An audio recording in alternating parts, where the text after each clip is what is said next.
Ramadan Online. Stay connected to the East London Mosque. East London Mosque and London Muslim Centre would love to say thank you to the following businesses and charities for sponsoring our Ramadan Online 2021 programme: Islamic Relief, Muntada Aid, Global Relief Trust, Penny Appeal, Muslim Aid, Human Relief Foundation, Muslim Burial Fund, Irani Taylor Solicitors, City Realtor, AWMA Architecture.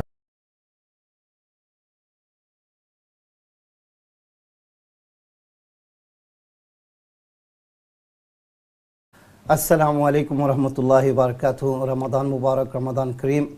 To all of our brothers and sisters all over the world that are joining with Ramadan Drive Time, which is part of the Ramadan online program of the East London Mosque. Once again, welcome to you all. Ramadan Mubarak. Wherever you're joining from, don't forget to like, share, comment, follow, and of course subscribe to the YouTube channel, as well as press the bell button for any new notifications, inshallah. Today we're honored and privileged to have a very special guest talking about Palestine in the eyes of Muslims. Myself is Yahya al-Qasmi. I'll be with you throughout this Ramadan Drive Time, and with me is Nasim Ahmed. Assalamu alaikum wa rahmatullah. Wa alaikum, Yahya. How are you, brother Nasim? I'm okay. Good Welcome. to be here. It's good to see you. Thank you for joining us. Thanks for hosting me. Jazakallah khair. Just to let the audience know, Nasim Ahmed is a political analyst at Middle East Monitor, and we will be talking about Palestine in the eyes of Muslims. Now, brother Nasim, the word Palestine, the subject Palestine, I suppose there's no one on earth who has access to some kind of information, media-based information. They would have heard of the word Palestine, no doubt. Tell us a bit more about the history of Palestine. If imagine you bumped into me and you wanted to share a bit of Palestine with me, and you wanted to give me a little bit of history.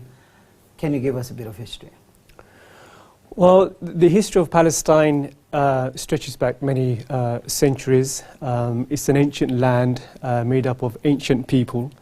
You have a combination of various religious traditions all mixing together, enmeshing in one territory. And that's been the case for many, many years. And Palestine throughout history has gone by various names. Balad al-Sham is one example.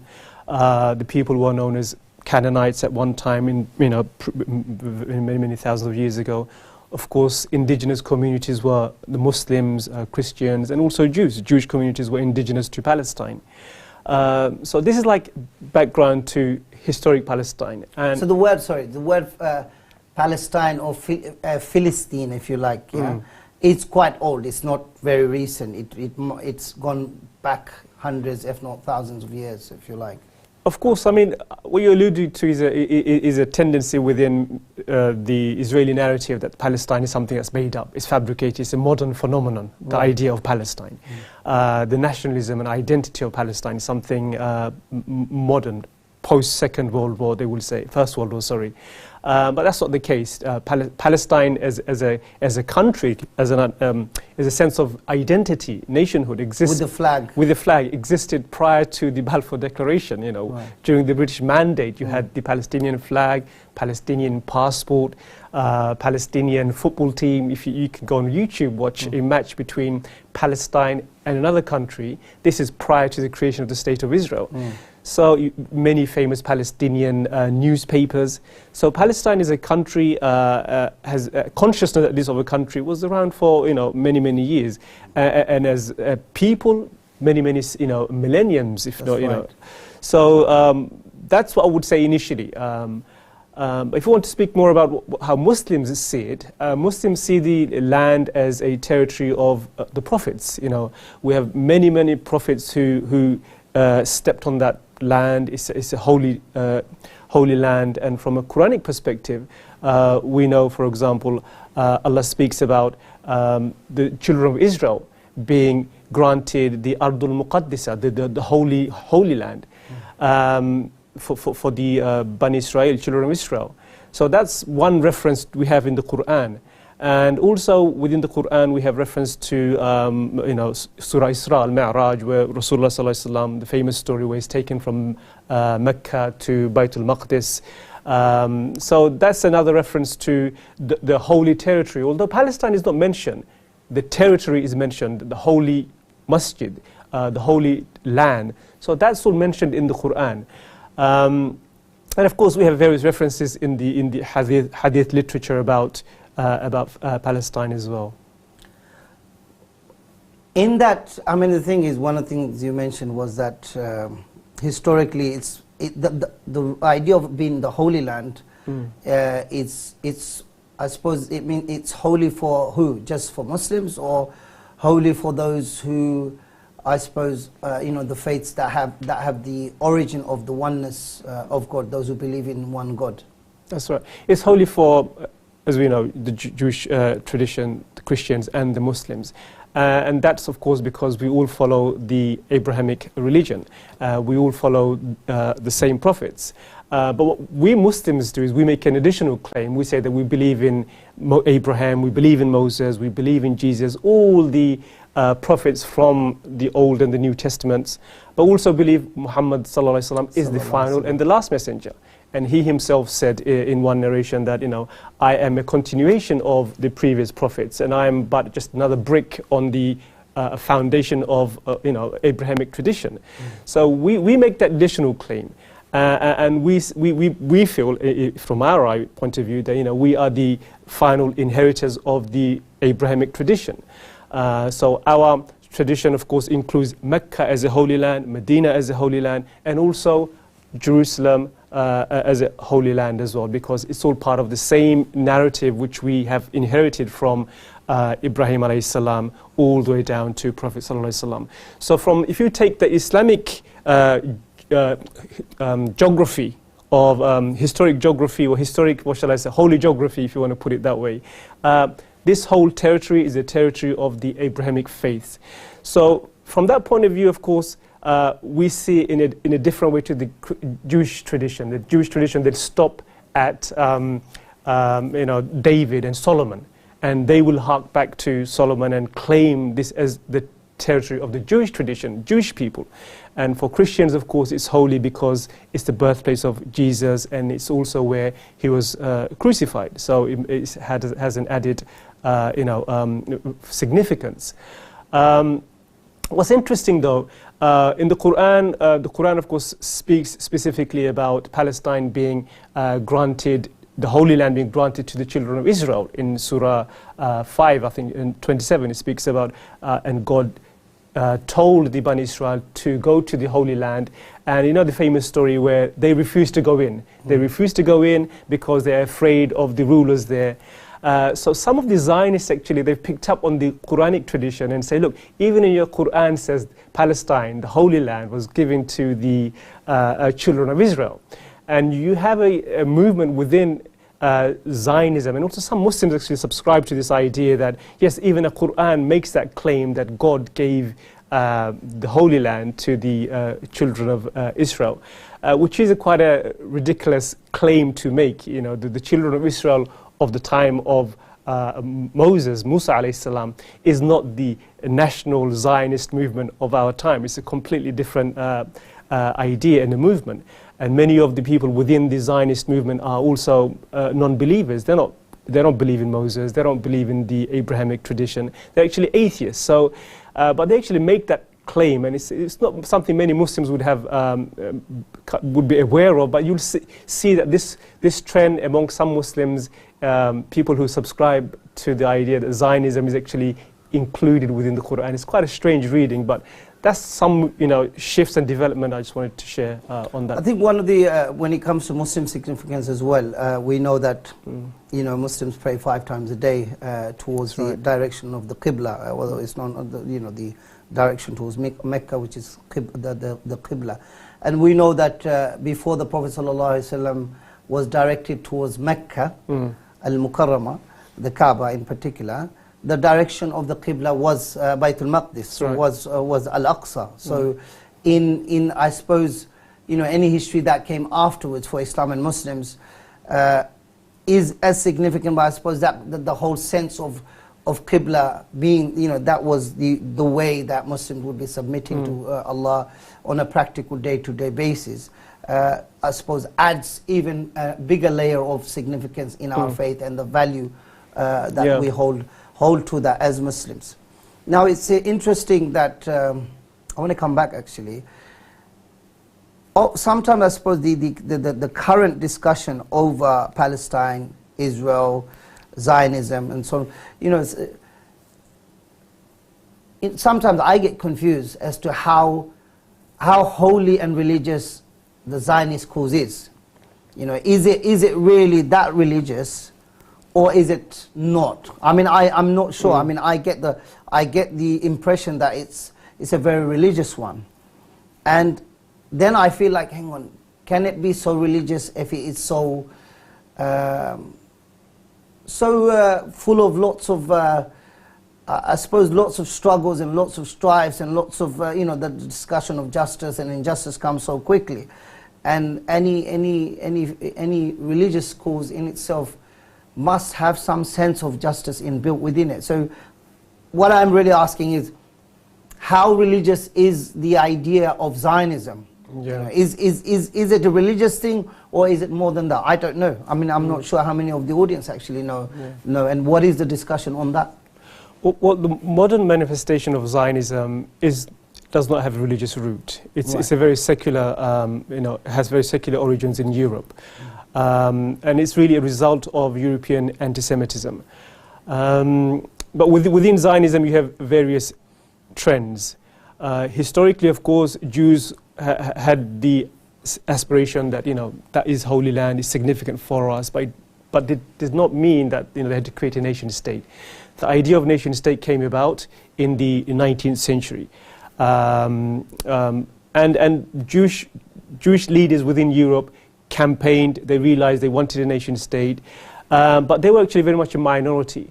Jews, by and large, rejected the modern version of Zionism, which they saw was kind of a heresy within their faith, within their tradition. It's very interesting. I'm going to come back to you on so that. They saw this as kind of a heresy because they were not really believers in the Old Testament. In the Torah, for example, these were secular Jews who were trying to create a national identity, Jewish identity. And Palestine happened to be one of the countries which they wanted to create a Palestinian state in. They had other territories in parts of Africa as well, but the Zionists in the early stages, they realized this is the territory with which we can actually get the biggest buy-in from the Jewish communities, the religious section, the secular section, and all the various trends within Zionism. We can kind of sell this idea if we choose Palestine.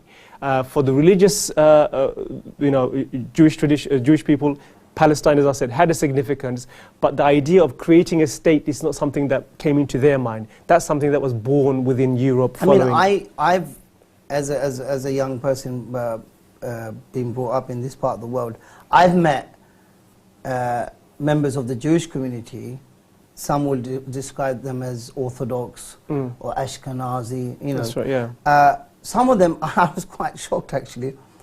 As far as they're concerned, there's no such, it's almost like to have a homeland is haram, unlawful. Like the word haram for us as Muslims is not allowed. And it was almost like what they were doing was saying like those who are wanting a homeland were known as almost like apostates, like they've left the faith and they're not part of what is supposed to be Judaism and so on. So I was like, wow, that's a really it's almost an angle that most of us would never kind of bump into. For millennium, for hundreds and hundreds of years, the Orthodox tradition had been within Judaism was that Palestine would be Israel will become Israel when the Messiah comes. Right. So when the Messiah comes, we will have Israel. Any efforts to create Israel before that is a heresy. Right. So that's the Orthodox view. But of course, as we know, with currents and religious tradition, they become enmeshed with other ideas, and they become, force in themselves, and they take different paths. So that tradition is still there, but there was also a religious tradition by a rabbi called Cook, who kind of married the Orthodox tradition with the Zionist, secular Zionist tradition as well. Right. And from that you have a very, what shall I say, the settler movement you have now within West Bank, 600,000 settlers who've moved into what is occupied territory, of course, in the West Bank. And these are people who have married their Orthodox beliefs with really right-wing, ultra-nationalist view of what is Israeli nationalism. So that's the toxic marriage you have within the West Bank at the moment. So, correct me if I'm wrong, so the Jewish community had been living in Palestine, yeah, for millennia, for parts centuries. of the Jewish community. So that's an important distinction. Yeah. So to interrupt on that. So, I mean, the thing is, I think you can come back to me on this. So Jews had already existed in that space, just like Muslims were existing there, just like Arab Christians existing there. So all of those three great Abrahamic faiths and their communities of whatever was left over time had already been there. So it wasn't. So it's not like there was no Jews at all, and then Jews somehow ended up being here and in Palestine. Now, the current Jewish community that is in that part of the world, are they all originally from, like born and bred in that particular land, or they're coming from other parts of the world? Because I know you were mentioning that, the kind of, after the whole Holocaust and World War II, if you like, the need to find and settle Jews that have been oppressed unjustly and unfairly, and completely inhumanely, if you like. So I'm assuming they were living in other parts of Europe, and what is the current makeup then in terms of the Jewish community in where they are now in Palestine/Israel? Yeah. So the issue of indigeneity, who's indigenous to Palestine, that's a very controversial, topical subject in itself. Jews would say, Jews are indigenous to Palestine. But we would say, no, there are aspects of the Jewish community who has always been indigenous to Palestine. But throughout history, they've been a very small percentage, 5%, 3 to 5%, and they lived close, in Jerusalem, next to the holy sites, or in Hebron, next to the holy sites. So there has always been a Jewish community there. But they all, 3%, as I said, 5%. But the vast majority were, Arab Christians or Arab Muslims, Muslims by and large Muslims. And the Jews that lived there, many of them had self-identified as Palestinians as well. We are Palestinian Jews. We are Palestinian, we have... So it's almost like saying 120 years before, people just saw themselves as Palestinian Christians, Palestinian Jews, Palestinian Muslims. That's right. And I have a friend, Jewish friend, when Israel, he was there before Israel was created. And then when Israel began occupying the West Bank and Gaza, he realized he cannot be part of this movement. So he began to identify himself as a Palestinian Hebrew, because he doesn't want to be identified as an Israeli anymore. And there are now Israeli politicians. Avram Berg, he used to be Knesset member. He said, with Israel becoming what it's become, and he believes in an apartheid state, I can no longer subscribe to this idea of Israel anymore. I'm going to give up my Jewish identity, because Judaism is no longer what Judaism used to be. A religion believes in the equality of human beings, universal values.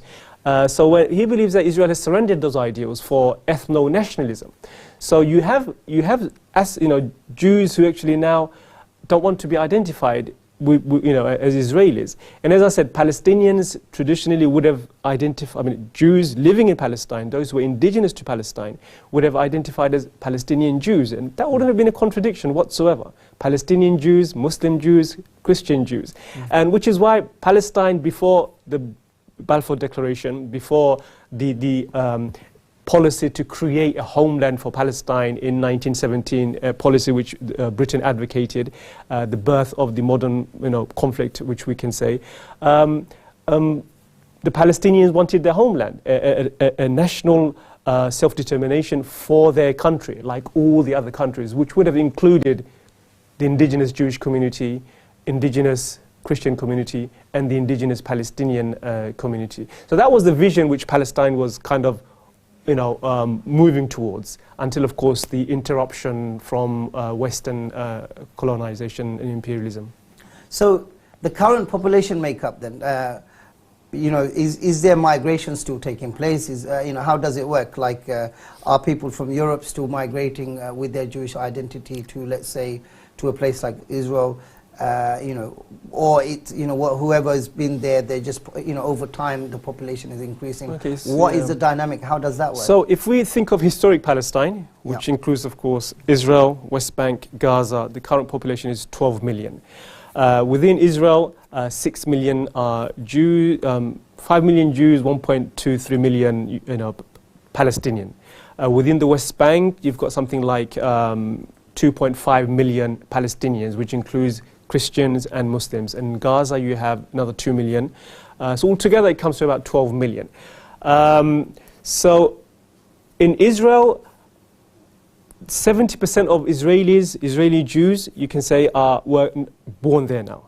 Although most of them, if you think back to the... As in what, second or third generation? This would be third generation. Right. But if we think back, just look back, go back to the beginning of migration, European Jewish migration to Israel, which really began at speed following during the Second World War.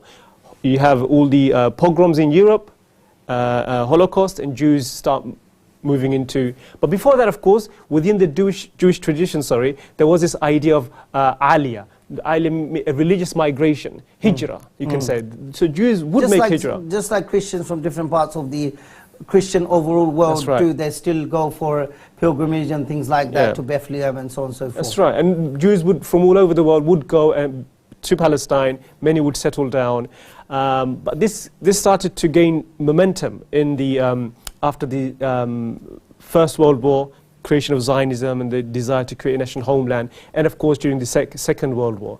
So in the space of about 30 years between the First and the Second World War, the Jewish population in Palestine went from 5% to something like 35%. So if you can imagine what that would do to the population dynamic of any country where a small ethnic minority so suddenly within the space of 2 decades goes up to 35%. So that creates tension within the territory itself. So in terms of population as well, there's been lots of population transfer. Palestinians who are in historic Palestine, what is now Israel, 3/4 were expelled in the creation of Israel in 1948.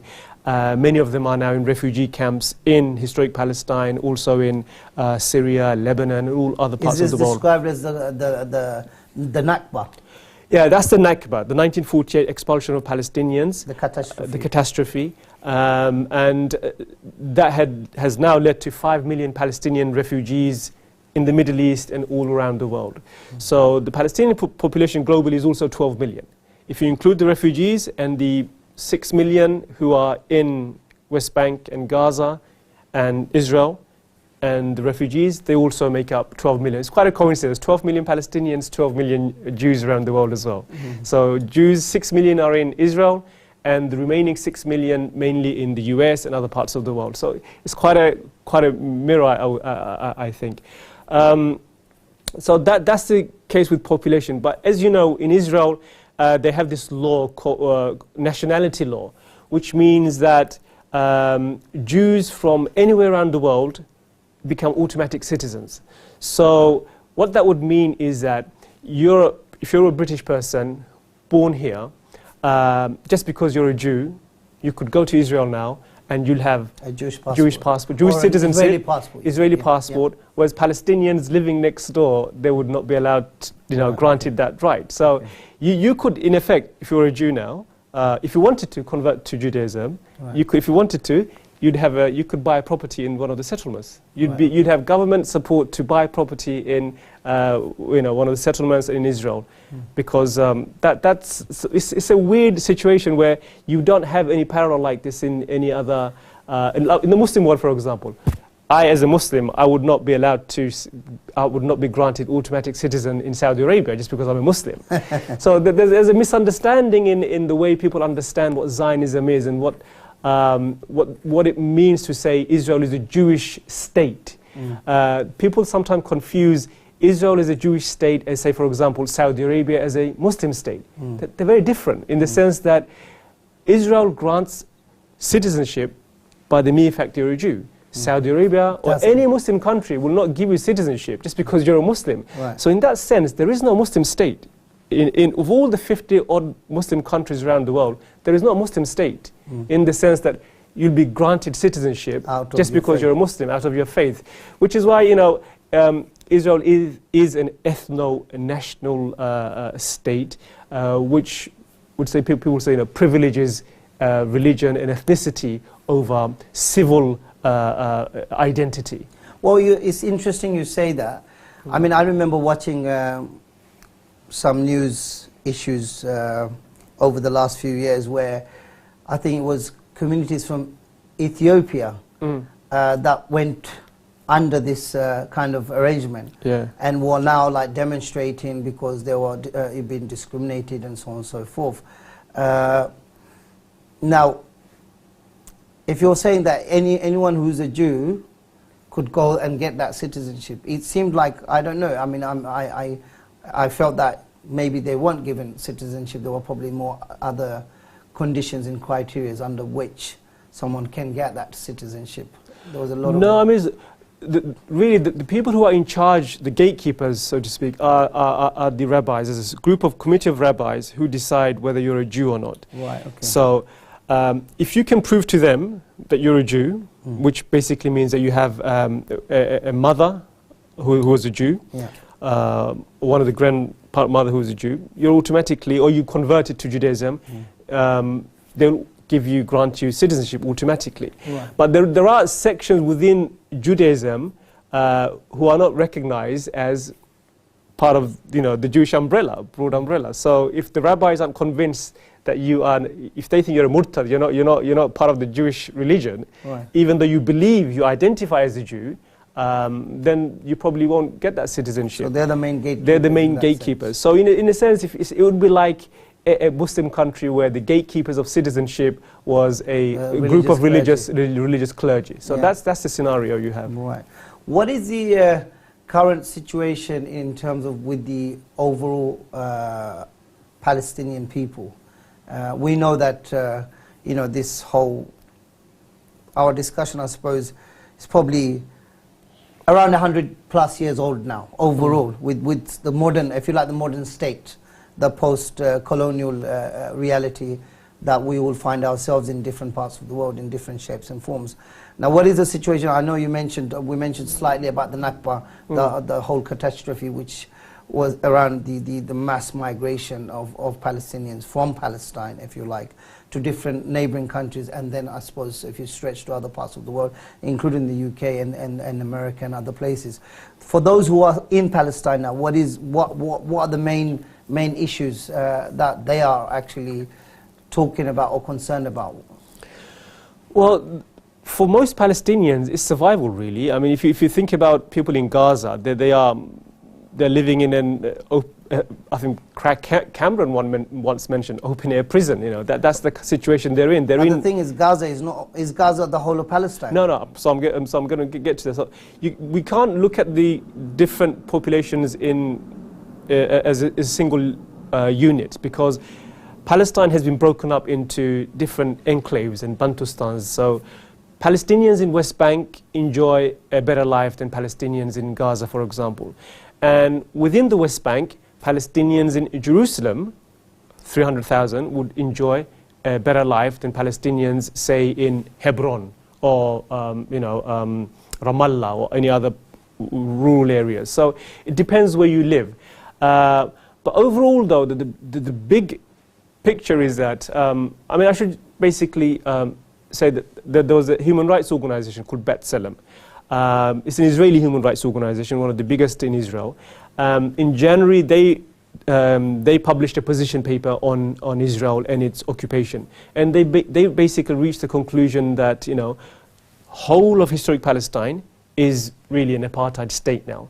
Meaning that Israel controls every single inch of Palestine, Gaza, West Bank, even though there are sections within the West Bank which is supposed to be under the rule of the PA, the Palestinian Authority, Mahmoud Abbas, effectively Israel controls everything. And based on that fact, and based on the fact that many Palestinians cannot go where Jews can go, for example, in the West Bank you have 600,000 settlers, you have settlements, and these settlements are illegal under international law. But Palestinians cannot go to those settlements, they are prohibited. There are roads which connect settlements to Tel Aviv, to Israel, roads which Jews can use and directly travel from those settlements and move around freely, whereas Palestinians cannot use those roads. So effectively what you have is a scenario where it is an apartheid state, and that's the conclusion reached by the Israeli human rights organization B'Tselem. It's the largest one there, and it was quite a landmark position taken by an Israeli organization. Of course, previously a UN report in 2017 said the same thing, but it was there was a huge pushback against it by the US and the Brits and whatnot. But for the first time, when you had an Israeli organization coming up and saying, Israel effectively is the word they used was a Jewish supremacist country. They were, that's the word they used, which was quite a landmark position to take. What is the current major international policy when it comes to Palestine and Israel that are significant for people who are watching? Well, the major significant thing now is the, I would say, the ICC, International Criminal Court investigation, which was launched recently. So there's a huge campaign to have that blocked. So the ICC basically last year opened an investigation. Well, it wanted to open an investigation. There was a campaign against that. The ICC then had its own internal opinion as to whether it has jurisdiction over all of Palestine, meaning West Bank, sorry. And the ICC reached the conclusion that it does have jurisdiction, and it will now investigate Israel for war crimes committed in 2014 war, for the settlements project, and also it will investigate Hamas as well for its activities and war crimes. So that's the investigation the ICC has launched, and Israel is spooked by that quite a lot. So the Americans have pushed back against it. If you'll recall, under Trump, the Trump administration imposed sanctions on ICC officials, which is quite a remarkable thing to do. ICC, International Criminal Court, which has led, prosecuted many war crime criminals in Rwanda and other parts of the world, in Bosnia. The idea that a country would impose sanctions on the judges, investigators, was quite remarkable. So the Trump administration to block and the investigation, sanction Fatah Bensouda. She's the person leading the investigation. Biden has come in and they've lifted the sanctions, but still opposed to the idea of investigating Israel for war crimes. So this is where it's sat on an international stage, and I think there'll be efforts to block that. This campaign's still underway. The Germans are speaking out, the French, all the European countries who support Israel are saying, the ICC does not have any jurisdiction over Palestine. But of course they do. They say they do. They are the court, and they say they do. Why do they have jurisdiction? Because the Palestinians are member of the ICC, and the ICC can investigate crimes committed in a member country, member state. So that's their conclusion they've reached.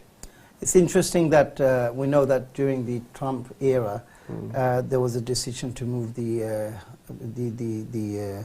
embassy, and that had happened. And then I suppose a few months after that, the Biden administration has come in. What is, we've talked about America or the US in all of this discussion, just now, I suppose, in this particular segment. What about the member states from the Middle East? What is their position and outlook towards the whole Palestinian/Israeli conflict? So that discussion has shifted quite a lot. unfortunately, I would say, led by the UAE. The Trump administration offered what it called deal of the century, which was basically to offer, could say, Palestinians described it as a bribe, lots of money, billions of dollars in investment and projects, simply to accept something below a state. Palestinians want their own self-determination. They don't want to live under Israeli occupation. But this was really a continuation of an occupation with more investment, basically. So they rejected that. But on the other track, there's been efforts. The Trump administration led negotiations, and now the number of Arab countries, the UAE, Sudan, Bahrain, and Morocco as well, they've normalized relationship with Israel. So from the Arab side, I would say on a political level, things couldn't be better for Israel. If you remember in 2002, under the previous Saudi king, King Abdullah, the Arabs were united on how to reach a settlement with the Israelis. And this settlement was known as the Arab Peace Treaty, peace offer. The peace initiative, sorry. And the initiative was basically, give the Palestinians a state within 1967 borders, and all Arab countries it will unify and normalize ties with Israel. Israel will be embraced within the Arab communities. Israel, of course, rejected the Arab Peace Initiative. And Netanyahu, the current prime minister, the longest-serving prime minister, he said, I will get the Arabs to normalize relationship with Israel without conceding an inch. That's been his policy. That's been his position for the last, 3 decades. Has he managed? Of course, he's managed. He's not conceded a single inch credit of to anything. him then, of course, whether you like him or not, I think that's credit to him. So he's not conceded anything, and 4 Arab countries have joined Jordan and Egypt. Jordan and Egypt, normalized relationship previously. Jordan in 1995 and Egypt in 1987, I think, Camp David. So those 4 countries have conceded. Now the eyes are on Saudi Arabia. What is Saudi Arabia going to do? At the moment, it's holding back. Saudi Arabia, having been the country which led the Arab Peace Initiative in 2002, I think it has more to lose, because Saudi Arabia plays on the soft power in the Muslim world as well. Although these leaders may recognize normalized relationship with Israel, 1.8 billion Muslims do not want to, unless, of course, Israel gives Palestinians their full rights. No one has, I don't think Muslims have issue with Jews living in Palestine. Jews lived in Palestine all the time. That's not an issue. That's not an issue. Yeah. The issue is that there's an occupation, that the Palestinians are being denied their basic human rights, and they're living under indignity and in a situation which is completely unfair and unjust. So once that's ended, then by all means. So Saudi Arabia, I think, is fearful of that. If it normalizes relationship like the UAE, Saudi Arabia is not the UAE. It's supposed to be the protector of the Haramain. It plays on this role. Custodian of the 2 holy gates. It wants to lead the Muslim world. It's in competition with Iran. It's in competition with Turkey as the leader of the Muslim world. And now, if it surrenders this one thing, which to the vast majority of Muslims around the world is very close, very dear, I think it would lose so much credibility. I think there'll be huge backlash against Saudi Arabia around the world. Of course, many Saudis may be convinced by it, but Saudi is not just for the Saudis. I think Saudi plays on the soft power role, and it's very careful. At least the current king does, King Salman. What MBS is going to do, Mohammed bin Salman, his son, given what he's already been doing, that's another story. I mean, who knows? I mean, he wants to. He could fast forward everything quite quickly. Could. But he wants to. I think he wants to do what the UAE is doing. I think he feels that Palestine, the issue of Palestine, is a burden on his shoulder. It's holding his country back. He wants to normalize relationship with Israel and boost his development prospects. investments and technology from Israel for the Vision 2030, which is quite grand in one of the largest visions, development projects you'll ever see in the world at the moment. So I think that's been paused slightly because of his father. His father is, despite what people may hear, he's still, historically, he's had close affinity to the Palestinian cause. He's made statements to that regard as well.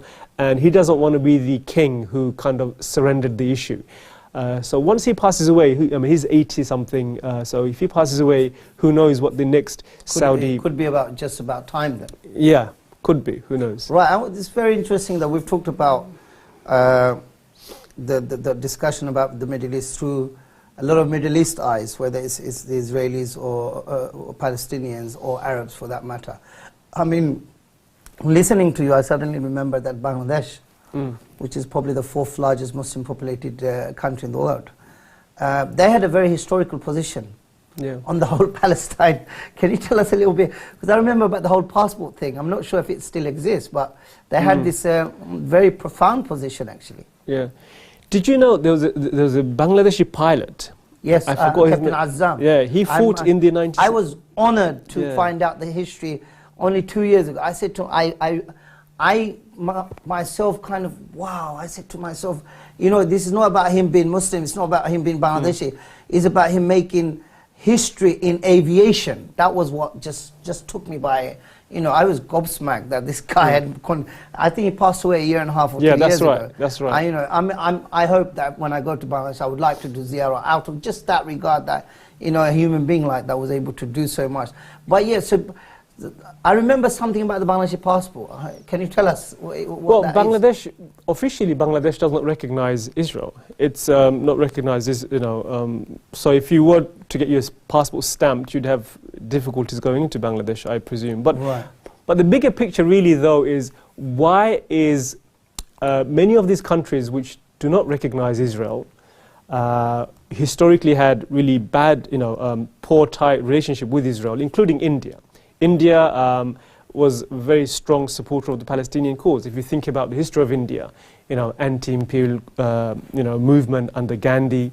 So anything that had a sniff of imperialism, they were opposed to it. And you had whole, you know, sections of South America, Asia, and Africa who supported the Palestinian cause very dearly. South Africa most prominently.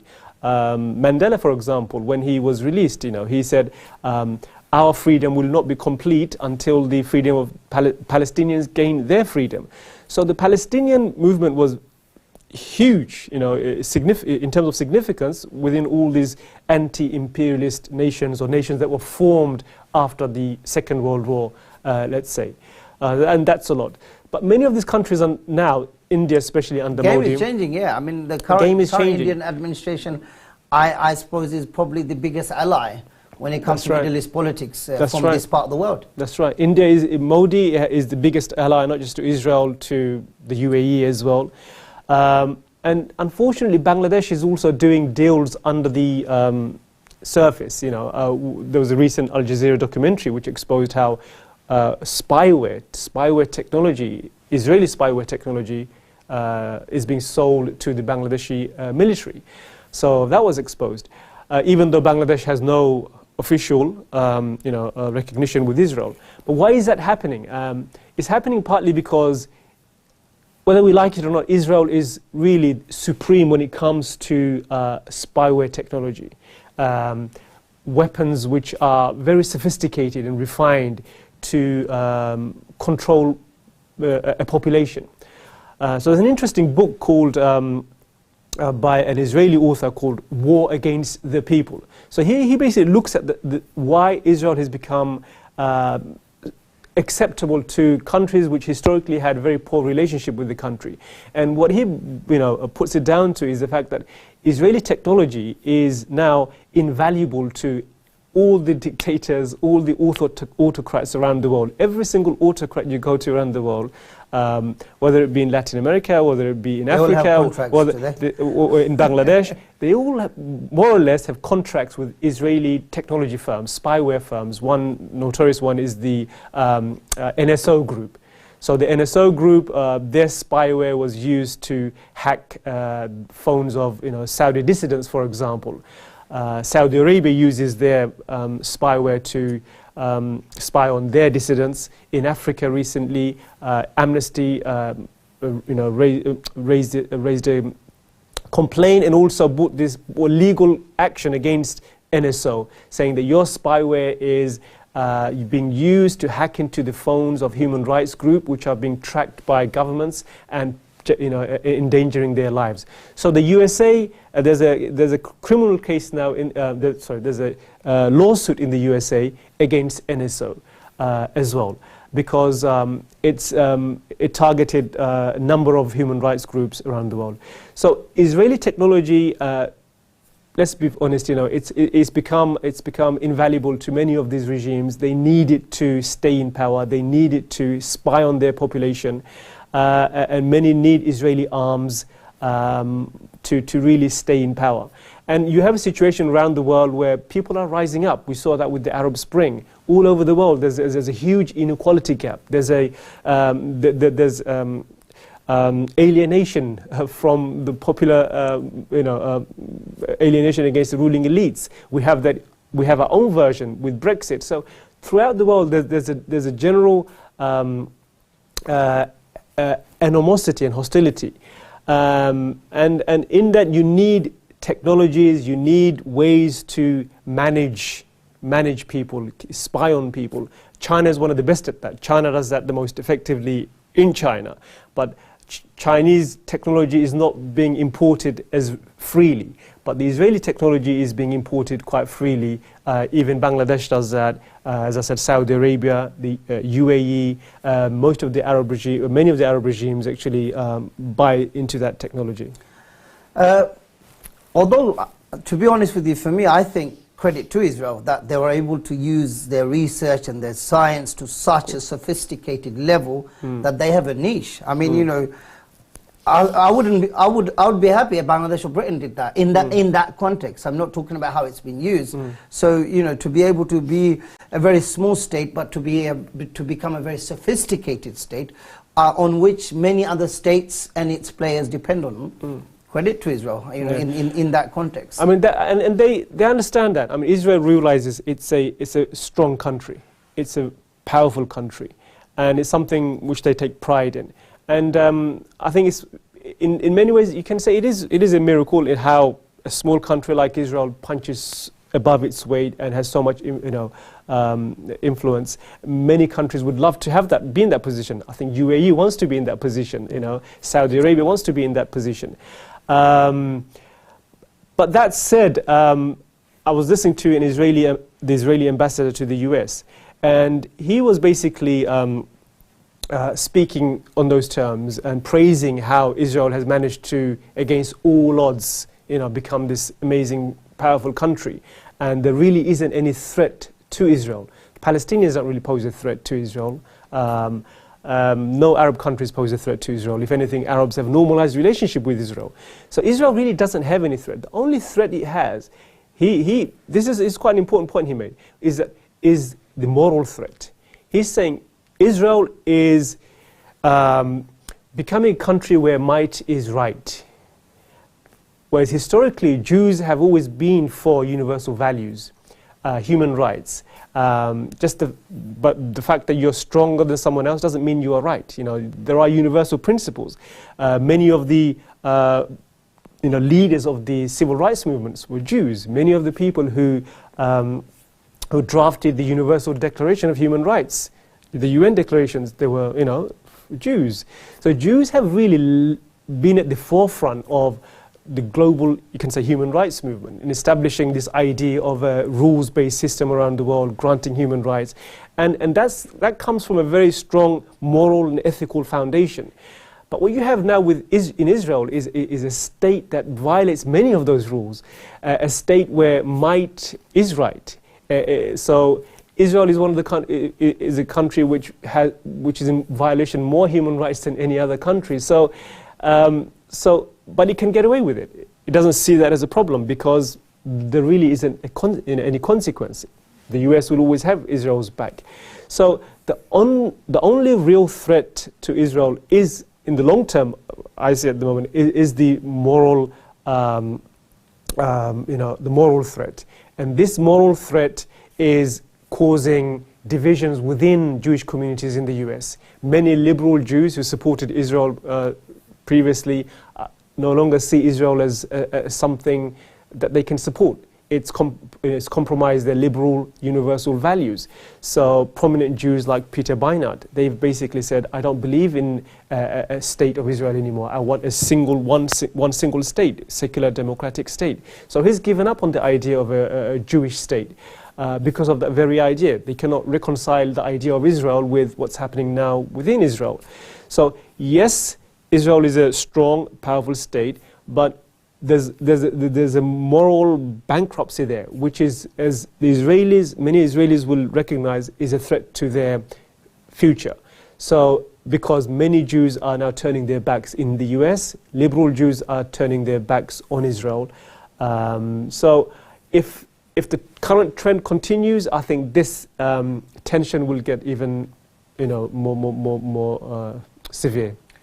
Thank you very much, Brother Nasim Ahmed. For those who've just joined, you're watching Ramadan Drive Time with Ramadan Online with the East London Mosque. Wherever you're watching from, don't forget to like, comment, follow, share, and of course subscribe to the YouTube channel and also press the bell notification button for any new videos. Stay with Ramadan Online. Stay connected. It's about bringing the messages to your home. We are going to be ending this session very, very soon, which is Ramadan Drive Time.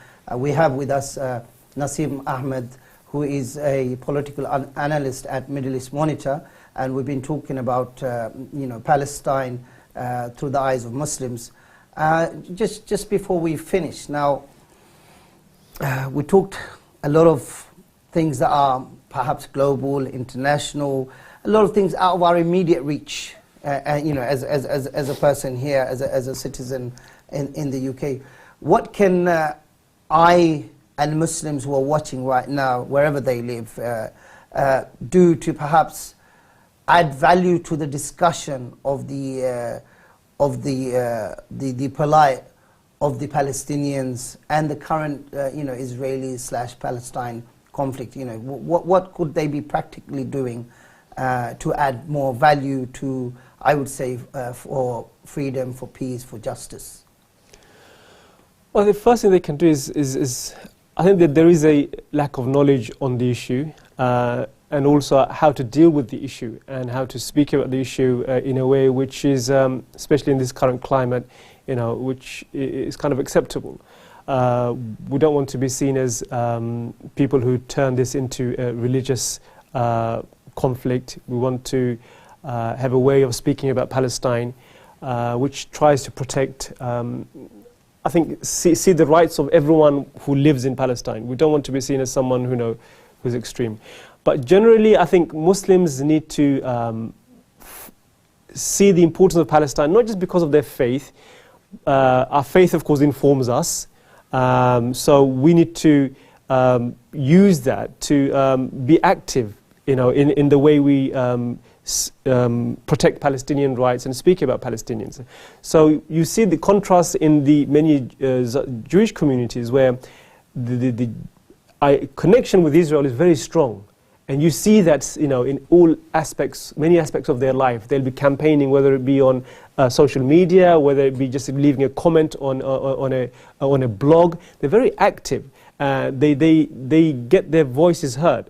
But I think Muslims generally, even though we feel passionate about it, I don't think we take that passion and translate that into something active, whether it be commenting somewhere, whether it be writing to a newspaper when we see something which is completely biased and almost racist towards the Palestinians. When an MP says something, I think generally Muslims tend to stay quiet and rely on maybe organizations. Take the initiative, and when an MP does something or says something, when a bill comes up, take the initiative to write and say, what are you doing on this issue regarding Palestine, regarding what Israel has done here and there. Muslims need to become soldiers in that sense, foot soldiers, doing the PR work for Palestine, because On the other side, there are people doing this every single day, and we cannot leave this responsibility to the likes of, I don't know, any organization you can think about, LMC or whoever. You can't leave it to organizations. You need to take the responsibility yourself and act and translate your feelings towards Palestine in a way which has some footprint on the world, in society.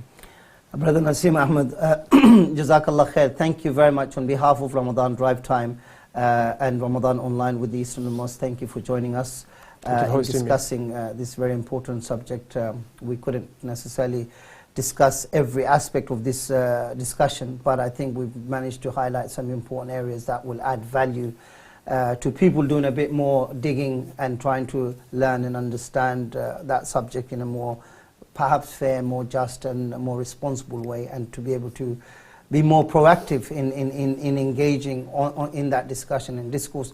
And our viewers, Ramadan's a great opportunity to develop our own knowledge, our own understanding and our own awareness, and always looking out to make sure that we're looking to serve anyone and everyone when it comes to justice, that we are being proactive about injustice and seeking justice wherever it may be. It could be with our words, it could be with our pen, but of course all of it in a responsible and a reflective manner that always looks at the long-term outcome of issues. Anyone can be very emotional, but if you want to sustain a struggle, if you look at the whole apartheid of South Africa, it didn't come about.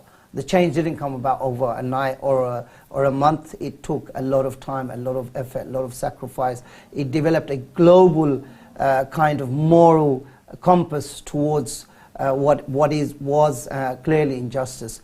So all of us have a duty and responsibility towards ourselves, our community, our neighbours, to seek out justice, wherever injustice is taking place. And I end with the words of the late Nelson Mandela, who says, injustice anywhere is, basically injustice in one place is injustice anywhere in the world. And he said that, the justice will not take place, or freedom will not really be achieved until the freedom of the Palestinians is also achieved. So, inshallah, we look forward to better days for the world, better days for the Middle East, better days for the overall community in Palestine, be it Jewish community, be it the Muslim community, be it the Arab community. For myself, Yahya Al-Qasmiya, and of course our guest, Brother Nasim Ahmed, analyst at the Middle East Monitor, on behalf of Ramadan Drive Time, part of the Ramadan Online campaign of the Eastern Mosque. Inshallah, join us next time for another very insightful session and discussion with another important guest that we will. I just want to check, actually, just to give you a bit of idea about who the next guest who will join us, inshallah, is Rashidat Hassan, who will be talking about racism and asabiya within the Muslim community. So do join the Ramadan Drive Time on the next session for that, inshallah. Rashidat Hassan, who will be talking about racism and asabiya within the Muslim community. We as Muslims claim that our faith teaches us that there is no such thing as racism, because we're all part of one race. But I, as a Muslim, do I have racist tendencies? With that, Ramadan Kareem, Ramadan Mubarak, Assalamu alaikum wa rahmatullahi wa barakatuhu.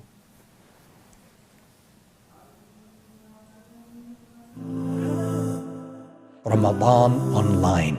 Stay connected to the East London Mosque. Assalamu alaikum. My brothers and sisters, the masjid is the house of Allah subhanahu wa ta'ala. Remember that every masjid has costs. They have to pay bills. They have to meet the expenses. These expenses are actually paid by many volunteers and donors who give their money in the good cause. Are you from among those who spend on the house of Allah subhanahu wa ta'ala the needs and the requirements for those who would attend the masjid and for those who would actually come and pray? If you do, then alhamdulillah, your money is being spent in the right direction. you would actually earn a great reward for everyone who comes into the masjid and benefits from it, for every act of worship that is engaged in within that masjid. So remember, it's the house of Allah subhanahu wa ta'ala. Not only should you make sure that you come and attend, but you should make sure that you donate and consider it an honor to give in such a good cause. It's the house of Allah subhanahu wa ta'ala. Shaitan comes to us at times and makes us present excuses. I'm not happy with this, I'm not happy with that. Those are all excuses. Many of us wouldn't mind spending so much just for food, or just for leisure, or just for something that wouldn't really bring back much benefit or profit. But when it comes to spending in the cause of Allah, the house of Allah subhanahu wa ta'ala, I think we can all do better. Barakallah feekum. Wassalamu alaikum wa rahmatullahi wa barakatuh.